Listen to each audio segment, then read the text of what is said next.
บ้านพ้นแก้วเมืองสารวันแขวงสารวันสมทบกับภาคส่วนที่เกี่ยวข้องของเมืองเปิดขบวนการก่อสร้างทางเบตงเสริมเหล็กโดยการมีส่วนร่วมของสุมชนและทุกภาคส่วนของสังคมในวันที่16ธันวาคม2565อยู่ที่จุด4แยกหานโฮมเบียโดยให้เกียรติเข้าร่วมเป็นประธานเปิดพิธีของท่านสมัยโพธิสารคณะประจำภาคแขวงเลขาคณะบริหารงานภาคเมืองสารวันมีประธานห้องประธานคณะกรรมการปกครองเมืององค์การปกครองบ้านพลแก้วพร้อมด้วยประชาชนและแขกที่ถูกเชิญเข้าร่วมท่านนั่งแก้วแสนทวีในบ้านพลแก้วในงานให้ผู้ว่าบ้านพลแก้วมีพลเมืองทั้งหมด 1,000 กว่าคนหญิง900 กว่าคนมี400 กว่าหลังคาเรือน300 กว่าครอบครัวในนั้นมีพนักงานรัฐกว่า90ส่วนห้อยเหตุธุรกิจค้าขายกว่า5ส่วนห้อยและเหตุการผลิต5ส่วนห้อยมีทางทั้งหมด12เส้นรวงยาวประมาณ 3,000 กว่าเมตรในนั้นมีทางปูยางปูดินผสมหินและบางเส้นทางยังเป็นดินเดิมที่บ่ทันมีการปรับปรุงยกระดับซึ่งในหลายปีผ่านมาองค์การจัดตั้งบ้านพร้อมด้วยประชาชนและภาคส่วนที่เกี่ยวข้องได้มีการซ่อมแปลงเส้นทางที่เปเพอย่างต่อเนื่องแต่น้ำใส่ได้เพียงแต่ระยะหนึ่งก็เปเพตึมอีกฉะนั้นองค์การจัดตั้งบ้านและประชาชนภายในบ้านได้มีความเห็นดีเป็นเอกภาพกันในการก่อสร้างและซ่อมแปลงทางดังกล่าวเบื้องต้นเส้นทางที่จะซ่อมแปลงมีจำนวน2เส้นคือเริ่มแต่4แยกหานไข่ปลาหงหวังหาห้องการบ้านและแต่4แยกหานโฮมเบียหา4แยกบ้านบัดกลางรวมลงยาวทั้งหมดประมาณ 1,200 เมตรลักษณะการซ่อมแปลงแม่นซ่อมแปลงตามจุดที่เปเพเส้นทางที่จะก่อสร้างและซ่อมแปลงกว้าง9เมตรความหนา15-20 เซนติเมตรโดยจะตั้งปฏิบัติเป็นระยะจนกว่าจะสำเร็จภายใน5 ปีตามแผนที่กำหนดไว้และคาดว่ามูลค่าการซ่อมแปลงเบื้องต้นประมาณ1 ตึกกว่าเกียบท่านั่งแก้วแสนทวียังให้พูดเติมอีกว่าปัจจุบันบ้านพลแก้วมีเงินที่ได้รับจากการประกอบส่วนของครอบครัวภายในบ้านทั้งหมด28 ล้านกว่าเกียบและยังต้องการเงินสมทบเติมอีกจำนวนหลายจึงขอการประกอบส่วนนำถูกภาคส่วนในสังคมเพื่อเห็นให้การซ่อมแปลงเส้นทางในครั้งนี้มีผลสำเร็จตามคาดหมายในรุ่งเรืองไปด้วยดีในโอกาสนี้ท่านสมัยโพธิสารคณะประจำภาคแขวงเลขาคณะบริหารงานภาคเมืองสารวันตั้งหน้าคณะนำของเมือง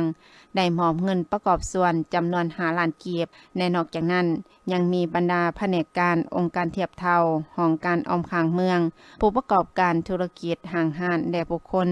ได้ประกอบส่วนสมทบทุนเป็นเงินจำนวน1ตื่มอีก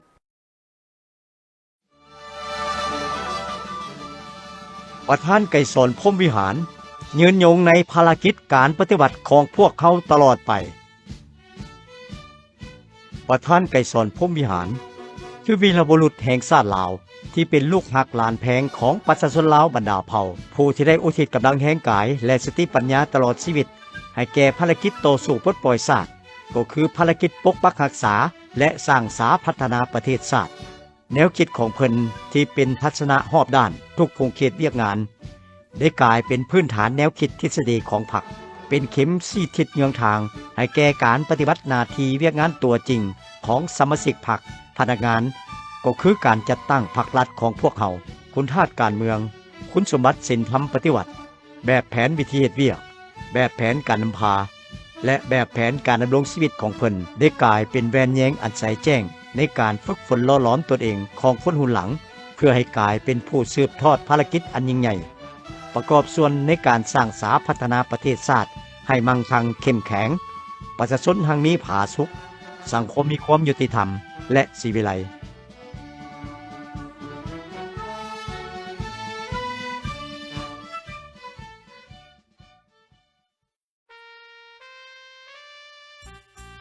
ถึงแผ่นดินล้านสร้างที่สวยงาม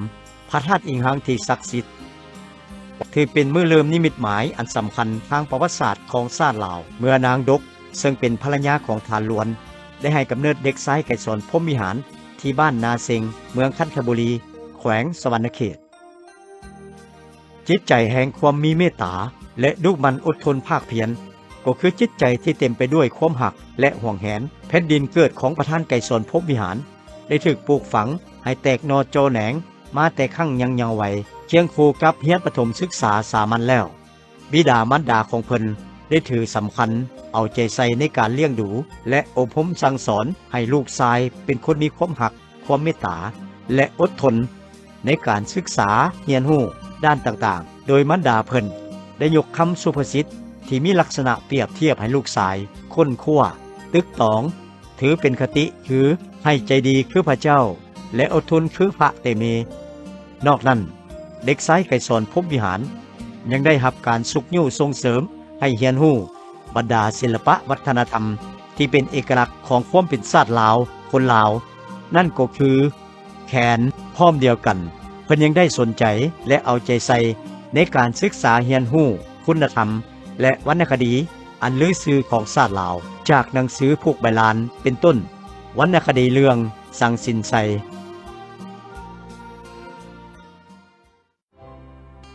ตกมาถึงปี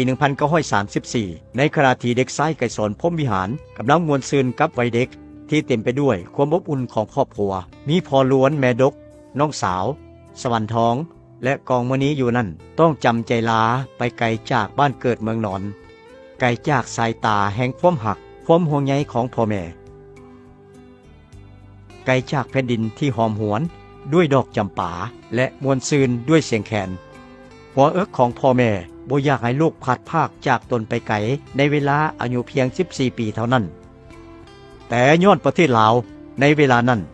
แม้นตกอยู่ภายใต้เอกปกครองของพวกลาวเมืองขึ้นฝรั่งระบบการศึกษาบ่ได้รับการสุกยู่ส่งเสริมให้กว้างขวางทั่วถึงโรงเรียนมีจำกัดพ่อแม่ของเด็กชายไกรสอนจึงต้องส่งลูกชายตนไปเรียนอยู่ต่างแดนประธานไกรสอนพรหมวิหารได้ใช้เวลาเรียนอยู่ประเทศเวียดนามอย่างบากบั่นพยายามจนจบหลักสูตรมัธยมในปี 1939 และอุดมในปี 1941 ตามลำดับ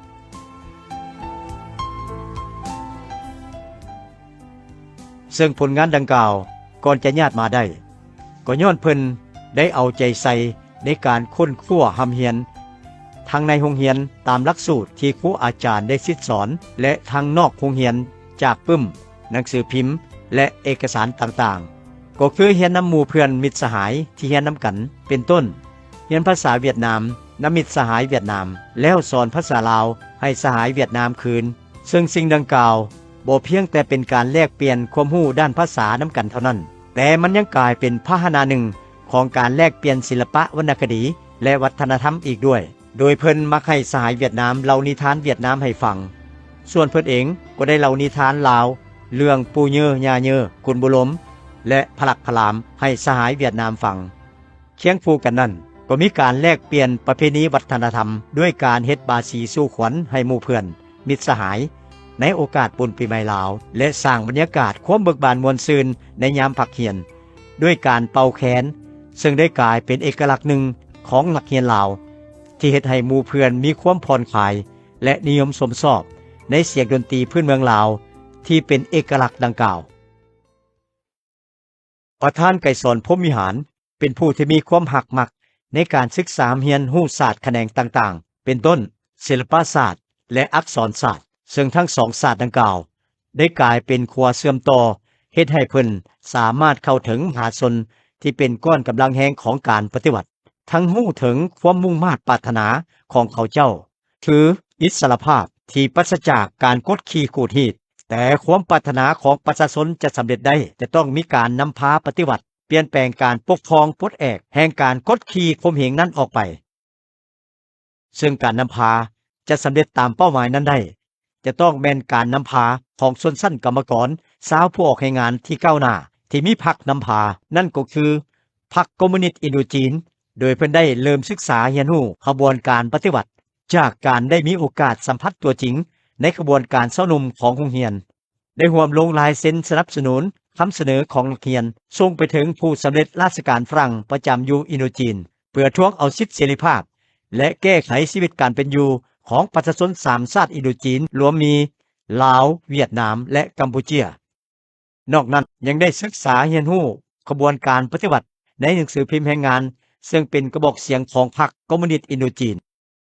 ที่สำคัญเป็นพิเศษเพิ่นได้ซอกค้นอ่านปึ้มและหนังสือพิมพ์ที่เว้าเกี่ยวกับประเทศลาวยิ่งเห็นให้รับรู้ว่า พวกลาวมังขึ้นฝรั่งได้มีการปกครองที่บ่ยุติธรรมในลาวมีการกอบโกยเอาผลประโยชน์และทรัพย์สมบัติอันมีค่าของประเทศเฮา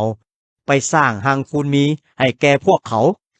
แต่ประชาชนลาวบรรดาเผ่าผู้เป็นเจ้าของประเทศชาติเจ้าของทรัพย์สมบัติและเจ้าของการออกแรงงานผัดยังมีชีวิตที่ทุกข์ยากลำบากและถูกกดขี่กุดฮีดอยู่ต่อความอายุติธรรมดังกล่าวได้เกิดมีการลุกขึ้นต่อสู้หลายขบวนเป็นต้นขบวนการต่อสู้บนยอมจำนวนขององค์แก้วองค์กรมดับแต่น่าเสียดายขบวนการต่อสู้ด้วยความหักษาดอันบริสุทธิ์พุทธพองของพวกเพิ่น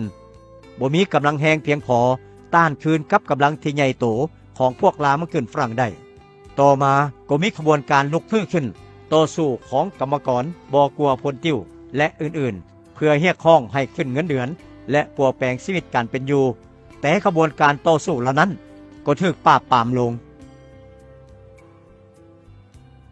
ต่อสภาพการแห่งความเป็นจริงต่างๆที่ประธานไกรสอนพรหมวิหารได้รับรู้ได้สัมผัสและได้เห็นถึงความทุกข์ยากลำบากแสนทรมานของประชาชนลาวบรรดาเผ่าที่อยู่ภายใต้แอกครอบครองของพวกลาวขึ้นฝรั่งมันได้กระทบใส่ความรู้สึกของเพิ่นอย่างแหงเฮ็ดให้เพิ่นคิดอยากเอาชีวิตเข้าสู่เส้นทางแห่งการต่อสู้กอบกู้เอาเอกราชมาให้ประเทศชาติและประชาชนแต่พอมาค้นคว้าพิจารณาตึกตองอย่างที่ถ้วนแล้วเพิ่นเห็นว่าตนเองยังบ่ทันมีความรู้ความสามารถเพียงพอเพื่อบริหารเวียกงานการปฏิบัติอันใหญ่หลวงนั้นได้เถื่อจำเป็นต้องอดทนศึกษาเรียนรู้ตื่มเสียก่อนภายหลังเรียนจบระบบสามัญศึกษาแล้วประธานไกรสอนพรหมวิหารได้เข้าศึกษาอยู่มหาวิทยาลัยอินโดจีนแขนงแพทยศาสตร์ในปี 1941 ตามความมุ่งมา่ปรารถนาของพ่อแม่แต่ศึกษาได้เพียง2 ปีเพิ่นก็ได้ลาออกย้อนไปศึกษาต่อมหาวิทยาลัยกฎหมายโดยมีจุดประสงค์อยากเรียนรู้วิชากฎหมายการเมืองประวัติศาสตร์และปรัชญาที่สำคัญแม่นอยากรู้ท่าแท้กงจักการปกครองของพวกลาวมังขึ้นฝรั่งอยู่อินโดจีนในระยะประธานไกรสอนพรหมวิหารศึกษาอยู่นั้นเป็นระยะของสงครามโลกครั้งที่2อยู่ทวีปยุโรปภายหลังที่ฟาสซิสต์เยอรมันได้บุกโจมตีเข้าประเทศฝรั่งได้รับชัยชนะแล้วพวกฟาสซิสต์ก็ได้สืบต่อบุกโจมตีบรรดาประเทศที่ฝรั่งปกครองส่วนอยู่ทวีปอาซีโดยเฉพาะอยู่อินโดจีนพวกฟาสซิสต์ญี่ปุ่นได้ขุนเขี่ยวสร้างเงื่อนไขเพื่อปัดเคลียร์พวกลาวมังขึ้นฝรั่งออกจากอินโดจีนแล้วเอาตนเข้ามาแทนที่เมื่อกำได้สภาพการที่ญี่ปุ่นจะเฮ็ดรัฐประหารปัดเคลียร์ฝรั่งคือแนวนั้นศูนย์กลางพรรคคอมมิวนิสต์อินโดจีนจึงได้วางแผนนโยบายปลุกระดมให้มีกระบวนการลุกขึ้นของประชาชนเพื่อญาติเอาอำนาจการปกครองในทั่วอินโดจีนย้อนผลกระทบที่ญี่ปุ่นเฮ็ดรัฐประหารฝรั่งอยู่นครหลวงฮานอยเฮ็ดให้สถานที่ต่างๆถูกปิดประธานไกรสอนพรหมวิหารจึงได้กลับคืนมาสวรรณเขตที่บ้านเกิดเมืองนอนของตนเพื่อเข้าร่วมกระบวนการลุกขึ้นยึดอำนาจจากฟาสซิสต์ญี่ปุ่นโดยกำแน่นสภาพที่เอื้ออำนวยคณะพรรคแคว้นลาวได้เด็ดเดียวนำพาประชาชนลาวลุกขึ้นยึดอำนาจการปกครองในทั่วประเทศจากกำมือของพวกฟาสซิสต์ญี่ปุ่นและพวกลาวมังขึ้นฝรั่งประกาศความเป็นเอกราชของชาติในวันที่12 ตุลาปี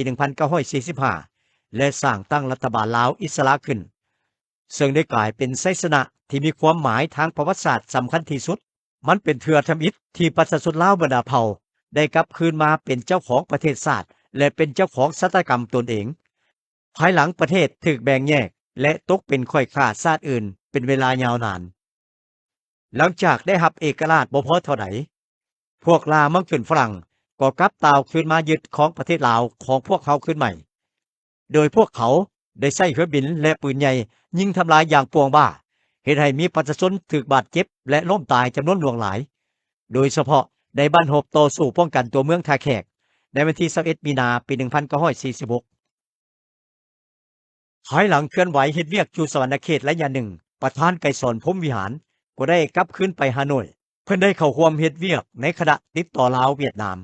ซึ่งเป็นองค์การเต้าโฮมคืนลาวอยู่ที่ฮานอยและแขวงต่างๆของเวียดนามเพื่อจัดตั้งเป็นองค์การกู้ชาติของคนลาวเพิ่นเฮ็ดเวียกนำองค์การดังกล่าวเป็นเวลาเกือบ10 เดือนคือตั้งแต่เดือนมีนาถึงธันวาปี 1946ในปีเดียวกันนี้เพิ่นก็ได้พบปะกับประธานโฮจิมินห์เป็นครั้งทำอิฐในการพบปะครั้งนี้ประธานโฮจิมินห์ ได้เว้ากับประธานไกรสอนพรหมวิหารหลายปัญหาเป็นต้นเพิ่นได้เว้าว่าคนเวียดนามและคนลาวจำต้องมีความสามัคคีกันต้านพวกลาวมาขึ้นฝรั่งเพื่อกู้ชาติคนลาวต้องจัดตั้งคณะลาวต่อต้านต้องสร้างรากฐานปฏิวัติและกำลังประกอบอาวุธอยู่ประเทศลาวในซุมปี 1946 หาปี 1948 ซึ่งเป็นระยะการเกี่ยมก่อสร้างกำลังปฏิบัติในเขตแขวงต่างๆเพื่อตีบันทอนกำลังของศัตรูทั้งเคลื่อนไหวโฆษณาขนขวายและจะตั้งประชาชนต้านพวกลาวมาขึ้นฝรั่งเป็นต้นกองพัดใจอยู่แขวงเสียงขวางกองฟ้างมอยู่แขวงเวียงจันทน์กองไซจักรพรรดิและกองสามแสนไทยอยู่แขวงภาคใต้และกองอื่นๆส่วนอยู่เขตเหนือก็ได้สร้างตั้งกองตะลุมบอลลาวเหนือขึ้นในวันที่ 14 พฤษภาคม ปี 1948 โดยประธานไกรสอนพรหมวิหารได้รับการบ่งตัวแต่งตั้งเป็นผู้บัญชาภายหลังได้รับการสร้างตั้งแล้วก็ได้เคลื่อนกำลังเข้าไปเขตเพียงสามองน้ำและผาหลวงตาแสงเล่าหุงเมืองเสียงข้อแขวงหัวพันโดยมีฐานบัญชาการอยู่บ้านลาวมังและอยู่ถ้ำแม่ผ่านการเคลื่อนไหวที่บัญชาโดยประธานไกรสอนพรหมวิหารได้เฮ็ดให้กองตะลุมบอลลาวเหนือนับมือเติบใหญ่ขยายตัวหน่วยภาคประจำกองตะลุมบอลเขตลาวเหนือได้สังเกตตีราคาเห็นว่าประธานไกรสอนพรหมวิหารได้กลายเป็นผู้หนึ่งที่ดีเด่นในการเคลื่อนไหวปฏิวัติจึงถูกรับเข้าเป็นสมาชิกพรรคสำรองของพรรคคอมมิวนิสต์อินโดจีนในวันที่ 6 มังกร ปี 1949 เป็นสมาชิกพรรคสมบูรณ์ในวันที่ 28 กรกฎาคม ปี 1949 ซึ่งการได้รับความไว้วางใจและเชื่อมั่นให้เข้าเป็นสมาชิกพรรคคอมมิวนิสต์ของประธานไกรสอนพรหมวิหารได้กลายเป็นบ้านเลี้ยวและขีดหมายประวัติศาสตร์ที่สำคัญจากนักคักชาติผู้หนึ่งได้กลายเป็นนักปฏิวัติเพื่อชาติเพื่อประชาชนก็คือได้กลายเป็นนักคอมมิวนิสต์อย่างแท้จริงกองตะลุมบอลเขตลาวเหนือที่บัญชาโดยประธานไกรสอนพรหมวิหารก็คือกองกำลังปฏิบัติหักศาสตร์ในเขตแขวงต่างๆได้สืบต่อเติบใหญ่ขยายตัวอย่างไววาทั้งการก่อสร้างรากฐานการเมืองและการก่อสร้างกำลังประกอบอาวุธการเติบใหญ่ขยายตัวของการปฏิวัติลาวพร้อมกับไสสนะของการปฏิวัติในบรรดาประเทศอ้ายน้องเวียดนาม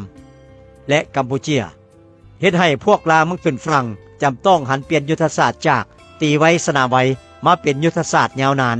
เอาสงครามเลี่ยงสงครามใส่คนอินโดจีนตีคนอินโดจีน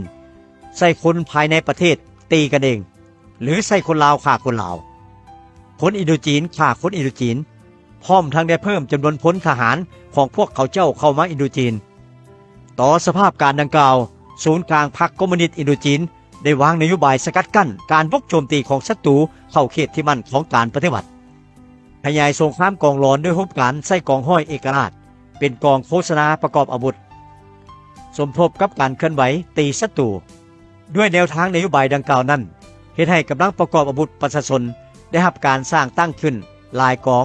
อยู่ตามเขตต่อต้านและท้องถิ่นต่างๆภายใต้การชี้นำพาของคณะนำท้องถิ่นนั้นโดยบ่มีการนำพารวมศูนย์เป็นเอกภาพกันตั้งแต่ศูนย์กลางลงฮอดท้องถิ่นดังนั้นปฏิบัติตามการชี้นำของศูนย์กลางพรรคคอมมิวนิสต์อินโดจีนประธานไกรสอนพรหมวิหารจึงได้ประกาศสร้างตั้งกองราชวงศ์หรือกองทัพประชาชนลาวขึ้นอย่างเป็นทางการที่ตาแสงเล่าหุงเมืองเสียงข้อแขวงหัวพันในวันที่20 มังกร ปี 1949 โดยแมนประธานไกรสอนพรหมวิหารเป็นผู้บัญชาการแปลวไฟปฏิวัติที่ประธานไกรสอนพรหมวิหารพร้อมด้วยบรรดาพนักงานปฏิวัติได้นำพาก็เริ่มลุกขึ้นเป็นขบวนและทรงแสงสว่างกว้างออกอย่างบุญยดยั่งในดินแดนลาวประชาชนได้เริ่มเข้าใจและมีความเชื่อมั่นเกี่ยวกับการปฏิวัติและเห็นได้เส้นทางเดินไปสู่อนาคตของตนอย่างแจ้งแจ้งเขาเจ้าได้เอาชีวิตของตนเพื่อปกป้องการปฏิวัติปกป้องผู้นำการปฏิวัติด้วยสติปัญญาอันแหลมคมและมีหลายแบบหลายสีที่อุดมสมบูรณ์เช่นว่ามีครั้งหนึ่งศัตรูเข้าบ้านแก้วแวนโดยบังเอิญพอเท่าแสนต่างได้ยอมเสี่ยงภัยเอาชีวิตเข้าแลกโดยบ่คิดย่านกลัวว่าศัตรูจะรู้ความจริงแล้วจับเอาตนไปลงโทษพอเท่าได้หาวิธีแก้สภาพการอย่างคล่องแคล่วว่องไวโดยเอาเครื่องนุ่งที่ขาดให้ประธานไกรสอนพรหมวิหารนุ่งพอนุ่งแล้วพอเท่าก็ทิ่มเป้และเกี่ยวให้พร้อมทั้งว่าไปเกี่ยวหญ้าให้มาถ้าแม่มาบ่มีหญ้ากินแล้วเด้ประธานไกรสอนพรหมวิหารก็เฮ็ดคือคนปากกึกบ่เว้าบ่จาหยัง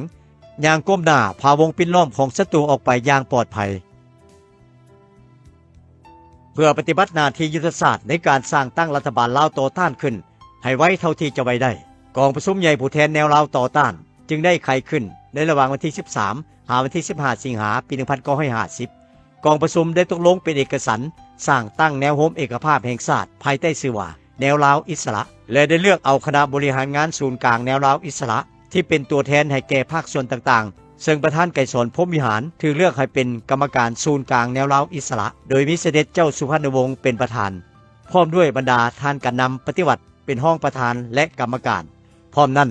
กองประชุม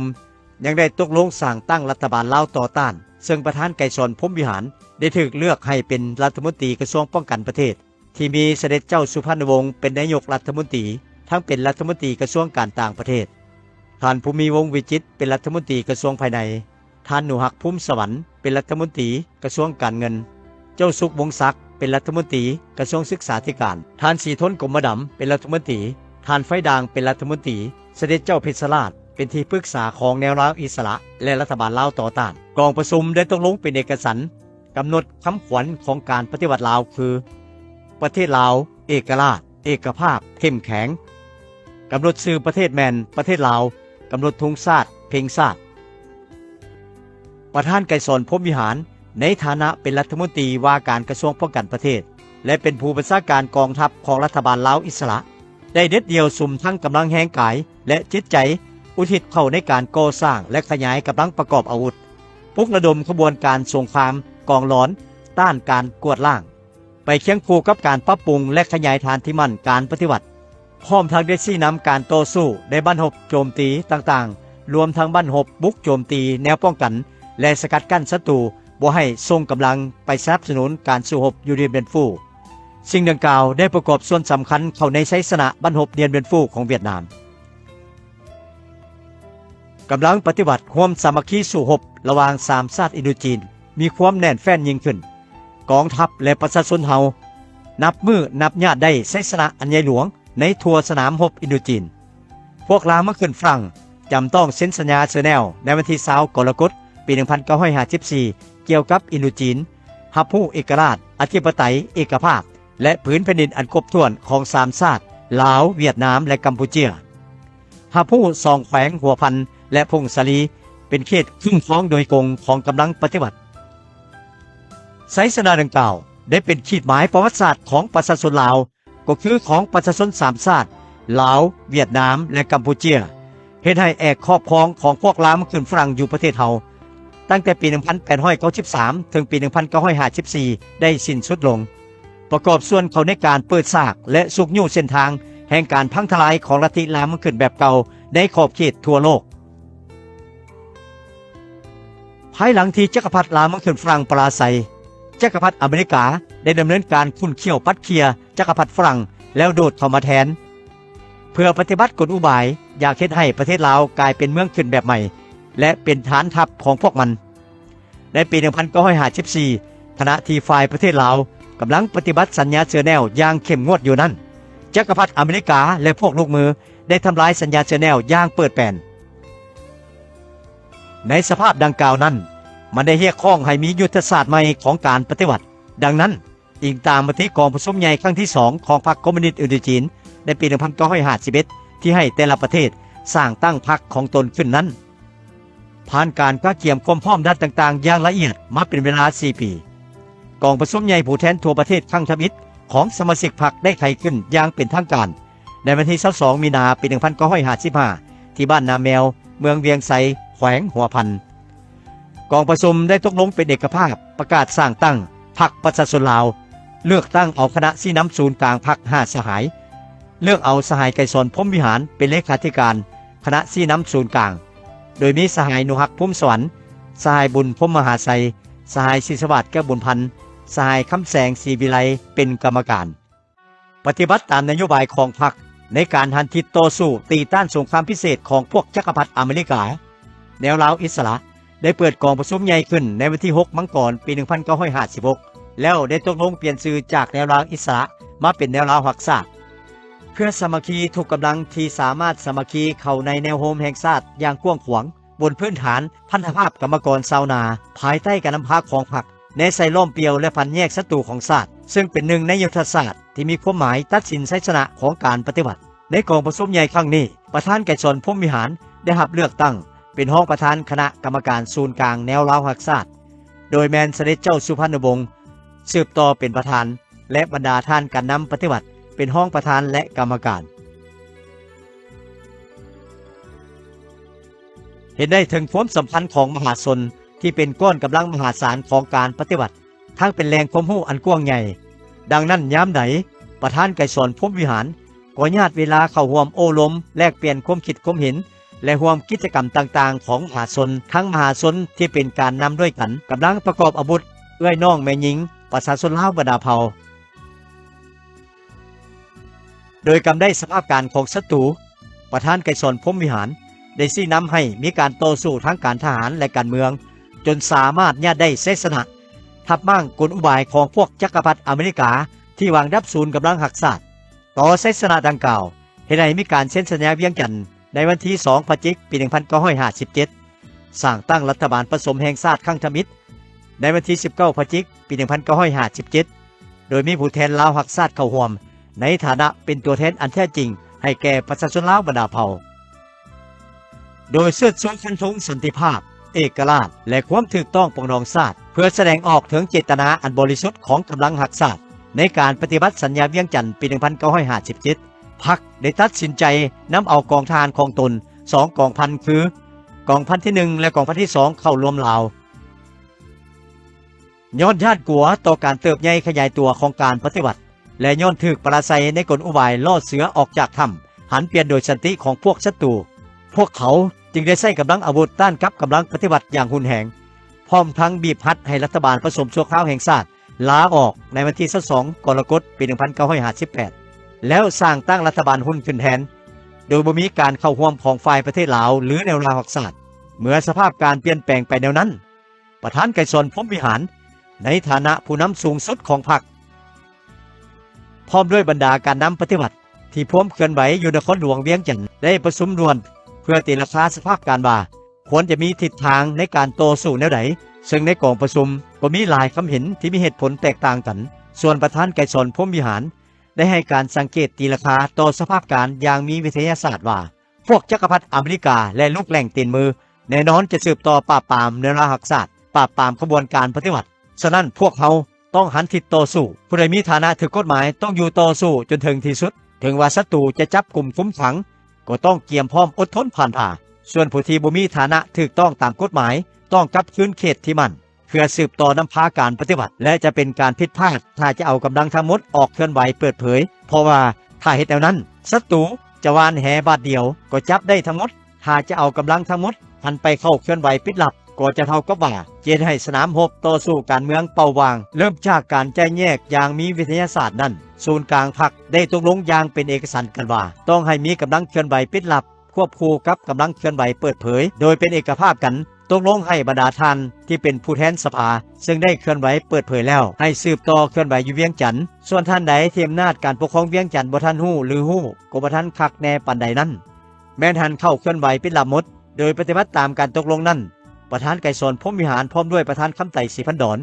ก็ได้เดินทางออกจากนครหลวงเวียงจันทน์ไปสู่แถงที่มั่นการปฏิบัติส่วนเสด็จเจ้าสุพรรณวงศ์ท่านอนุรักษ์ภูมิสวรรค์ท่านภูมิวงศ์วิจิตรท่านพุนศรีประเสริฐท่านศรีสระศรีสารสืบต่อเคลื่อนไหวอยู่นครหลวงเวียงจันทน์เมื่อภายในพรรคมีความเป็นเอกภาพกันวางแผนนโยบายและการจัดตั้งแล้วบรรดาการนำปฏิบัติทั้งหมดทั้งผู้เคลื่อนไหวเปิดเผยและปิดลับก็ให้คำมั่นสัญญาต่อกันว่าจะพร้อมกันเด็ดเดียวต่อสู้เพื่อภารกิจปฏิบัติจนถึงวันชัยชนะสุดท้ายมาในวันที่ 11 พฤษภาคม ปี 1959 กำลังปฏิบัติของพวกเขาได้ถูกทดสอบอย่างหนักเมื่อพวกรัฐบาลฮุนได้ออกคำสั่งด่วนให้กองกำลังของพวกเขาปิดล้อมกองพันที่ 2 อยู่ทงไหหินแขวงเสียงขวางและกองพันที่ 1 อยู่เมืองเสียงเงินแขวงหลวงพระบางแต่ด้วยน้ำใจพิละอาหารจงฮักภักดีของพนักงานนักรบที่มีต่อพรรคต่อการปฏิบัติและต่อประชาชน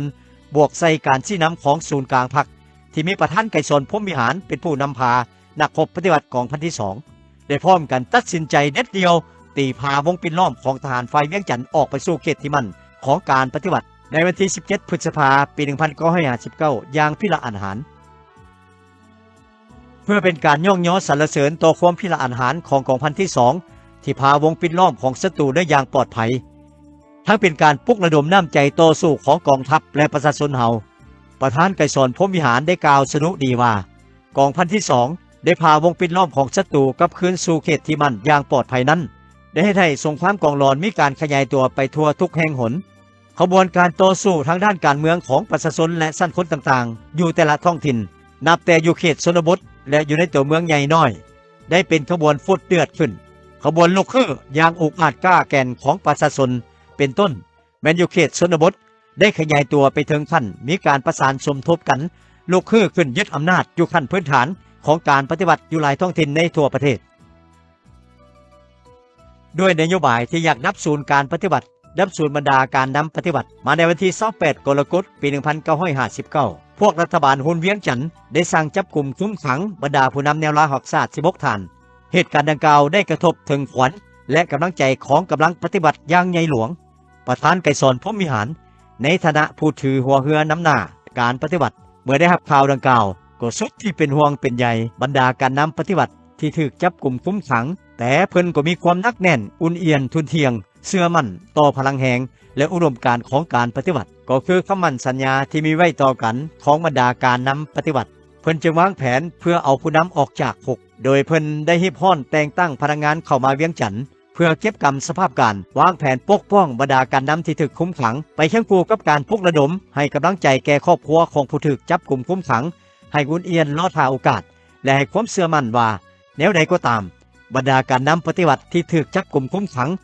ก็จะแหกคุกกับคืนเขตที่มันอย่างปลอดภัยพร้อมเดียวกันนั้นเพื่อเป็นการสร้างขวัญกำลังใจและกระตุกสุกโยกการต่อสู้ปฏิบัติประธานไกรสอนพรหมวิหารได้เขียนจดหมายฝากถึงประชาชนพนักงานและบรรดากำลังประกอบอาวุธฝ่ายประเทศลาวโดยจดหมายได้มีเนื้อในกล่าวประณามการแทรกแซงของอเมริกาที่ช่วยหนุนให้แก่รัฐบาลฮุนเวียงจันทน์ขายซากทำลายประชาชนเฮ็ดให้ประชาชนลาวเฮาตกทุกข์ได้ยากล้มหายตายจากอย่างน่าเวทนาพร้อมเดียวกันนั้นเพิ่นก็ได้เรียกร้องให้พนักงานและนักรบบรรดากำลังประกอบอาวุธผู้ที่เป็นลูกหักหลานแพงของประชาชนจงเป็นจิตหนึ่งใจเดียวกันลุกขึ้นพร้อมกับประชาชนเด็ดเดียวต้านกลอุบายแทรกแซงของจักรพรรดิอเมริกาทั้งเด็ดเดียวต้านนโยบายขายชาติทำลายประชาชนของพวกเผด็จการที่เป็นลูกแรงตีนมืออเมริกานอกนั้นเพิ่นยังได้ทวงให้ฝ่ายเวียงจันทน์ต้องยุติการปราบปรามโดยไวปล่อยตัวบรรดาผู้นำแนวราหักชาติให้เป็นอิสระโดยทันทีจากนั้นฮอดคืนวันที่23พฤษภาคมปี 1960บรรดาผู้นำแนวราหักชาติก็ได้โตนออกจากคุกพลเข็งเข้าสู่ฐานที่มั่นการปฏิบัติด้วยความปลอดภัยชัยชนะอันมหัศจรรย์ของผู้นำแนวราหักชาติ16ฐานโตนออกจากคุกพลเข็งอย่างพิละอาหารแม้นชัยชนะอันยิ่งใหญ่ของฝ่ายกำลังหักชาติและเป็นการปราศัยอันเจ็บแสบและอับอายขายหน้าของอเมริกาและลูกแลนตีนมือของพวกเขามันได้ให้ประชาชนพนักงานทหารเบิกบานมวลซืนเพิ่มทวีความเชื่อมั่นต่อการนำพาของพรรคพร้อมนั้นมันยังให้ศัตรูกระวนกระวายย่านกลัวเอิกสันขวนหายต่อกำลังหักชาติขึ้นเติมเพื่อตีราคาสภาพการและวางแผนนโยบายใหม่ในการต่อสู้มาถึงเดือนมิถุนายนปี 1960ประธานไกรสอนพรหมวิหารได้เรียกประชุมคณะบริหารงานศูนย์กลางพรรคโดยกองประชุมได้เป็นเอกภาพกันว่าสาเหตุต้นตอที่พาให้มีสภาพการสับสนอยู่ประเทศเฮาแม่นย้อนการแทรกแซงของจักรพรรดิอเมริกาฉะนั้นการแก้ไขปัญหาลาวแม่นต้องแก้ไขปัญหาอเมริกาผู้แทรกแซงแต่กำลังของจักรพรรดิอเมริกาในยามนี้ยังเข้มแข็งความอาจสามารถทางด้านเศรษฐกิจและการทหารของอเมริกายังใหญ่โตด้วยเหตุนี้กำลังปฏิวัติบ่อาจจะตีเอาชนะอเมริกาได้ในมือหนึ่งยามเดียวดังนั้นต้องญาติเวลาก้าเกี่ยมกำลังสร้างกาลโอกาสเพื่อนำพาการปฏิบัติผ่านผ่าความยุ่งยากก้าวขึ้นสู่บัดก้าวใหม่หลังจากศูนย์กลางพรรคได้มีแผนนโยบายหันทิศการต่อสู้ก็สามารถตีเอาชนะหลายบรรพบตั้งแต่ภาคใต้ภาคกลางและภาคเหนือโดยเฉพาะแมนชัยชนะอยู่บรรพบหลวงน้ำทาที่เป็นขีดหมายสำคัญประวัติศาสตร์ตัดสินชี้ขาดบังคับให้จักรพรรดิอเมริกาต้องเซ็นสัญญาสากลเซเนลเกี่ยวกับลาวและสร้างตั้งรัฐบาลผสม3ฝ่ายครั้งที่2ในวันที่12มิถุนายนปี 1962มาฮอดซุ้มปี 1963 หาปี 1964 เป็นระยะที่ยุ่งยากซับซ้อนศัตรูได้เพิ่มทวีการมั่งเพรัฐบาลผสมและบุกตียึดเอาจุดที่ตั้งสำคัญของการปฏิวัติประธานไกรสอนพรหมวิหารจึงได้ชี้นำกองประชุมศูนย์กลางพรรคให้กำหนดทิศทางเฉพาะหน้าของการปฏิวัติคือต้องต่อสู้ปกปักรักษารัฐบาลผสมต่อสู้ให้ปฏิบัติสัญญาเชิญแนวเชิดสู่คันธงชาติประชาธิปไตยสันติภาพเป็นกลาง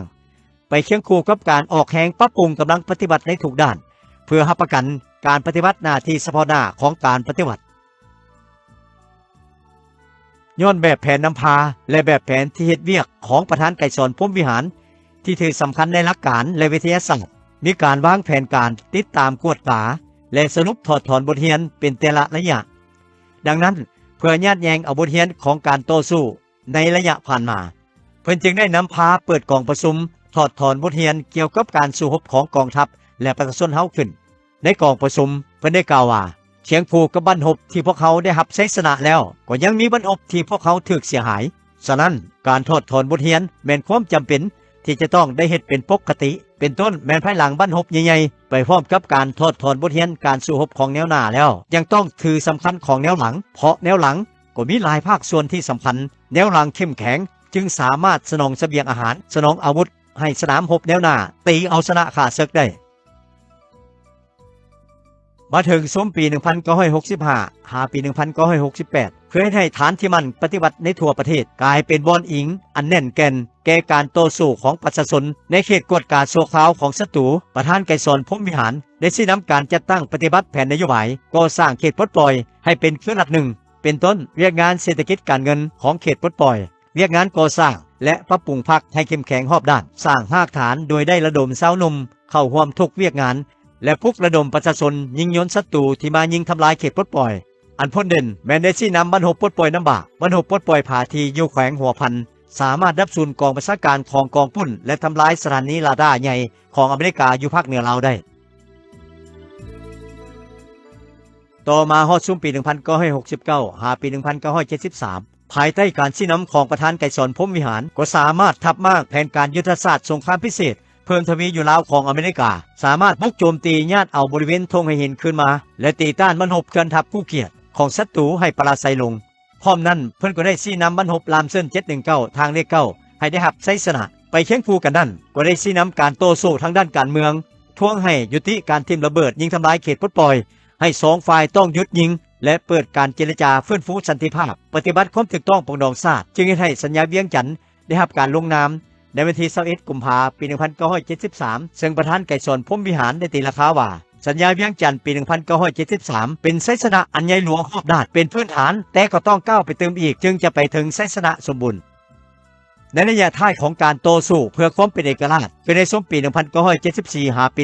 1975 ประธานไกรสอนพรหมวิหารได้ชี้นำให้มีการเสริมขยายและกำลังแห้งสังรวมและทาสนาม3เขตปลดปล่อยเขตควบคุมของศัตรูและเขตเป็นกลางพร้อมกันนั้นเพิ่นยังได้ชี้นำการจะตั้งฝึกอบรมให้แก่พนักงานหลักแหล่งเพื่อก้าวเกี่ยมให้แก่การลุกฮือขึ้นยึดอำนาจการปกครองในขอบเขตทั่วประเทศซึ่งเพิ่นได้ลงชี้นำพาโดยกงในการจัดตั้งการต่อสู้ของประชาชนที่เริ่มจากการทวงเอาสิทธิเสรีภาพความเป็นธรรมก้าวไปถึงการต่อสู้ญาติเอาอำนาจการปกครองมามือประชาชนคนล้มอำนาจการปกครองเก่าสร้างตั้งอำนาจการปกครองปฏิบัติขึ้นในขอบเขตทั่วประเทศด้วย3บาทค่อนยุทธศาสตร์สมทบกับการต่อสู้ด้านกฎหมายเพื่อญาติเอาชัยชนะขั้นพื้นฐานในระยะสั้นโดยบ่มีการนองเลือด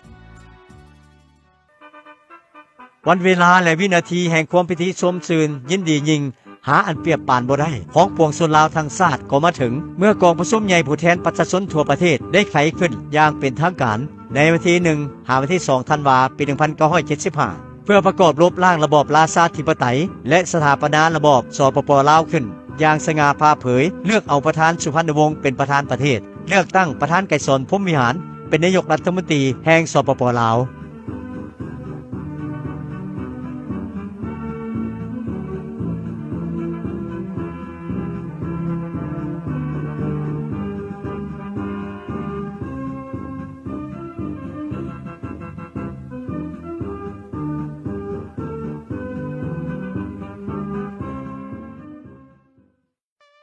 ภายหลังประเทศชาติได้รับการปลดปล่อยโดยสมบูรณ์แล้วประธานไกรสอนพรหมวิหารได้สวมใส่นำพาชี้นำการปฏิบัติในระยะใหม่คือปกปักรักษา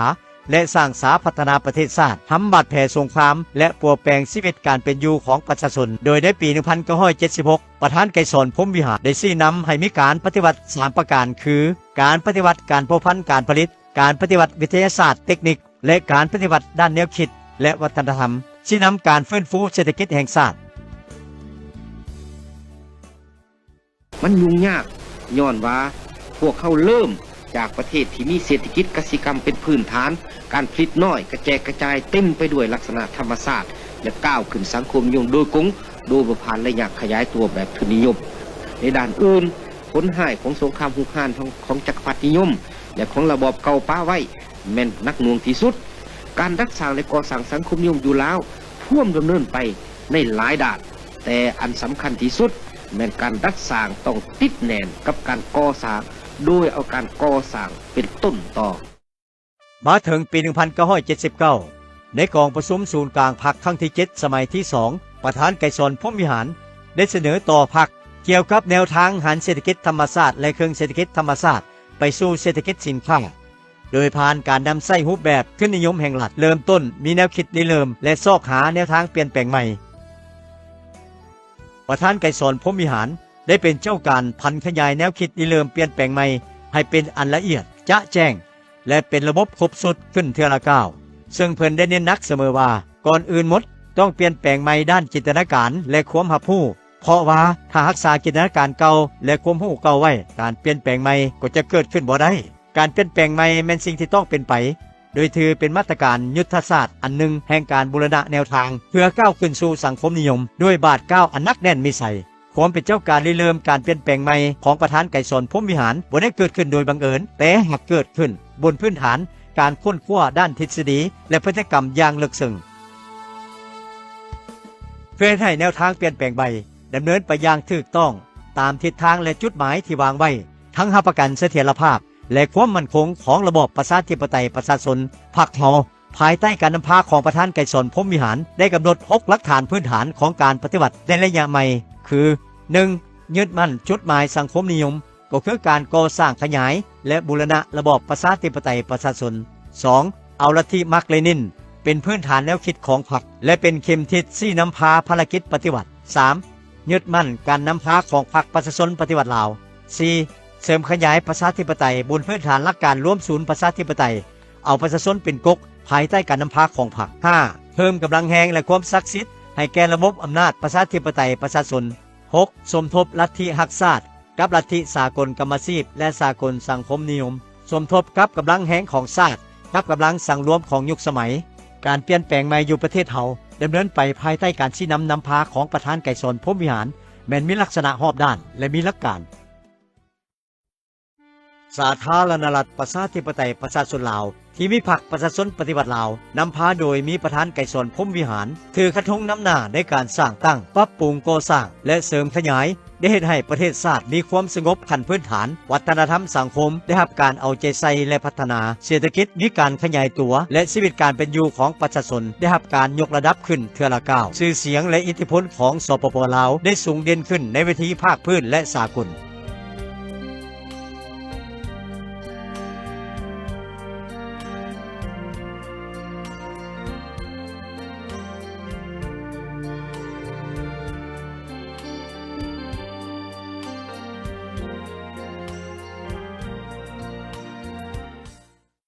ดังนั้นพวกเราต้องได้สอกได้ค้นเพื่อจะหาหูการวิธีการเหมาะสมหรือว่าด้านอื่นพวกเราต้องได้สร้างหมดตั้งแต่กำลังการผลิตการพัวพันการผลิตใหม่และสร้างถึงเศรษฐกิจถึงวัฒนธรรมถึงคนเพื่อจะเฮ็ดในมันเป็นโครงประกอบหมดครบสุดประธานไกรสอนพรหมวิหารแม่นนักรักชาติที่ยิ่งใหญ่รักประชาชนด้วยจิตใจอันซื่อสัตย์สุจริตรักครอบครัวด้วยความบริสุทธิ์ผุดผ่องอย่างสุดกกสุดปลายเพิ่นได้แต่งดองกับทานนางทองวินในวันที่20ตุลาปี 1954 ที่บ้านบัวผาเมืองเวียงไซแขวงหัวพันซึ่งทั้งสองได้กลายเป็นคู่ร่วมชีวิตคู่อุดมการณ์และมีบุตรที่เป็นพยานหักร่วมกัน6ท่านประธานไกรสอนพรหมวิหารเป็นนักปฏิบัติที่ยิ่งใหญ่ที่เปี่ยมล้นด้วยคุณธาตุการเมืองอันนักแน่นคุณสมบัติศีลธรรมปฏิบัติอันใสแจ้งมีแบบแผนนำพาที่มีหลักการมีวิทยาศาสตร์มีแบบแผนการดำรงชีวิตที่บริสุทธิ์ขาวสะอาดยึดถือผลประโยชน์ของชาติและประชาชนเหนือกว่าตนเองสามารถอุทิศให้ได้ทั้งชีวิตกายอินทรีย์ของตนคือดังที่ได้ปฏิญาณไว้ก่อนเข้าเป็นสมาชิกพรรคว่าเพื่อผลประโยชน์ของชาติจะสู้ชนถึงที่สุดถึงว่าจะเสียเลือดเนื้อและชีวิตก็ตามย้อนอุดมการณ์ที่มีไว้เพื่อชาติและประชาชนเป็นชีวิตจิตใจของเพิ่นดังนั้น เพิ่นจะมีความสุขเบิกบานมวลซื่นที่สุดเมื่อเห็นว่าแนวทางนโยบายได้รับการจัดตั้งปฏิบัติอย่างมีผลการปฏิบัติได้รับชัยชนะประชาชนบรรดาเผ่าเก็บเกี่ยวผลปลูกได้ผลดีลูกหลานของประชาชนได้มีความก้าวหน้าในการทำเฮียนและชีวิตการเป็นอยู่ของประชาชนได้รับการแก้ไขให้ดีขึ้นย้อนการอุทิศตนเพื่อชาติและเพื่อประชาชนอย่างบูอิดหูเมื่อยของประธานไก่สอนพรหมวิหารตลอดระยะแห่งการปฏิบัติต่อสู้ปลดปล่อยชาติก็คือระยะแห่งการปกปักรักษาและสร้างสาพัฒนาประเทศชาติเพิ่นจึงได้รับความเชื่อมั่นและไว้วางใจจากภาครัฐและประชาชนให้เป็นผู้นำสูงสุดก็คือเป็นเลขาคณะชี้นำศูนย์กลางเป็นเลขาธิการใหญ่และเป็นประธานคณะบริหารการศูนย์กลางพรรคนับตั้งแต่กองประชุมใหญ่ครั้งที่1หาครั้งที่5เป็นประธานสภารัฐมนตรีก็คือนายกรัฐมนตรีตั้งแต่สถาปนาสาธารณรัฐประชาธิปไตยประชาชนลาวในวันที่2ธันวาคมปี1975ถึงปี1991และเป็นประธานประเทศแห่งสปป.ลาวตั้งแต่วันที่15สิงหาปี1991ถึงวันที่21พฤศจิกายนปี1992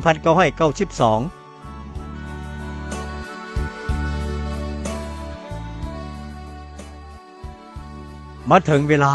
11:23 นาทีของวันที่21พฤศจิกายนปี1992เหตุการณ์แห่งความโศกเศร้าเสียใจ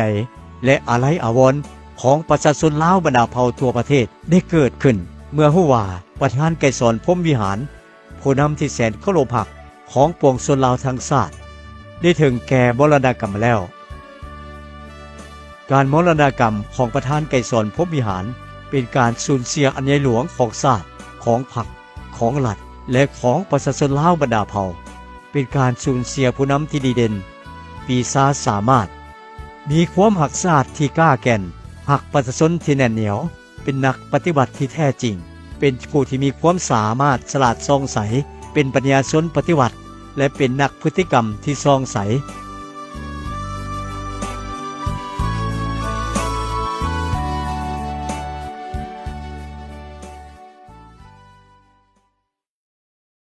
ผลงานอันพ้นเด่นของประธานไกรสอนพรหมวิหารนี่มี4ผลงานใหญ่เนาะผลงานอันที่1แม่นเพิ่นได้นำพาสร้างตั้งกองราชวงศ์ขึ้นในวันที่20มังกรปี1949ผลงานพ้นเด่นอันที่2แม่นเพิ่นได้นำพาสร้างตั้งพรรคประชาชนปฏิวัติลาวในวันที่22มีนาปี1955และเพิ่นได้รับเลือกตั้งเป็นเลขาธิการใหญ่ของพรรคผลงานพ้นเด่นอันที่3แม่นเพิ่นได้นำพาเหตุการณ์ปฏิวัติศาสตร์ประชาธิปไตยสำเร็จผลและก็สถาปนาเป็นสาธารณรัฐประชาธิปไตยประชาชนลาวขึ้นในวันที่2ธันวาคมปี1975ผลงานอันที่4แม่นเพิ่นได้นำพาริเริ่มและนำพาจัดตั้งปฏิบัติแนวทางเปลี่ยนแปลงใหม่รอบด้านและมีหลักการของพรรค